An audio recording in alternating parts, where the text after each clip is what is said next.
အားလုံးပဲမင်္ဂလာပါခင်ဗျာဓမ္မအမြင်ဘဝသင်ခန်းစာ channel လေးမှာအားလုံးကိုလိုက်လေးကြိုဆိုပါရခင်ဗျာနမောတတဗဂဝတောအရဟတောသမ္မာသမ္ဗုဒ္ဓတ္တနမောတတဗဂဝတောအရဟတောသမ္မာသမ္ဗုဒ္ဓတ္တနမောတတဗဂဝတောအရဟတောသမ္မာသမ္ဗုဒ္ဓတ္တဘုန်းတော်6ပါးနဲ့ပြည့်စုံတော်မူသောမြတ်စွာဘုရားအားရှိခိုးပါ၏မင်္ဂလာပါမိတ်ဆွေသူတော်ကောင်းအပေါင်းတို့ယနေ့ဒီအချိန်လေးမှာအတူတကွဆွေးနွေးကြမယ့်အကြောင်းအရာလေးကတော့ဗုဒ္ဓဘာသာဆိုတာဘာလဲဆိုတဲ့အကြောင်းအရာလေးပဲဖြစ်ပါတယ်ဒီမဲခွန်းလေးဟာယူယူလေးလို့ထင်ရပေမဲ့အင်မတန်မှနက်နေတဲ့မဲခွန်းတစ်ခုဖြစ်ပါတယ်လူအများစုကိုသင်ပေးဘာသာလဲလို့မေးလိုက်ရင်ကျွန်တော်ကဗုဒ္ဓဘာသာပါကျွန်မကဗုဒ္ဓဘာသာလို့ဖြေတတ်ကြပါတယ်ဒါပေမဲ့ဗုဒ္ဓဘာသာဆိုတာဘာလဲလို့ဆက်မေးလိုက်တဲ့အခါမှာတော့တော်တော်များများကတိတိကျကျမရှင်းပြနိုင်ကြတော့ပါဘူးတချို့ကဖျားရှိခိုးတာပါအလိုလုပ်တာပါဥပုသ်ဆောင်တာပါလို့သာဖြစ်တတ်ကြပါတယ်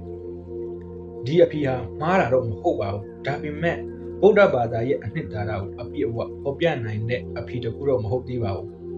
ဒါကြောင့်ဒီနေ့မှာတော့ဗုဒ္ဓဘာသာဆိုတာဘာလဲဆိုတဲ့အချက်ကိုအခြေခံကစပြီးတော့တဆင့်စင်းစီစင်းလင်းစွာဆွေးနွေးတော့ကြမှာပဲဖြစ်ပါတယ်အရင်ဆုံးဗုဒ္ဓဘာသာလို့မပြောခင်ဘာသာဆိုတဲ့စကားလုံးရဲ့အဓိပ္ပာယ်ကိုနားလည်ဖို့လိုအပ်ပါတယ်ဘာသာဆိုတာလူတစ်ယောက်ရဲ့ဘဝကိုညွှန်ပြပေးတဲ့အဆုံးအမယုံကြည်မှုအကျင့်စနစ်နဲ့ဘဝအမြင်တို့ကိုဆိုလိုတာဖြစ်ပါတယ်ဒီနေ့အဖြစ်ဘာသာဆိုတာလူဘယ်လိုအသက်ရှင်ရမယ်ဘယ်လိုကောင်းအောင်နေရမယ်ဘယ်လိုမကောင်းမှုတွေကိုရှောင်ရမှာလဲဆိုတာကိုသင်ပေးတဲ့လမ်းစဉ်တစ်ခုဖြစ်ပါတယ်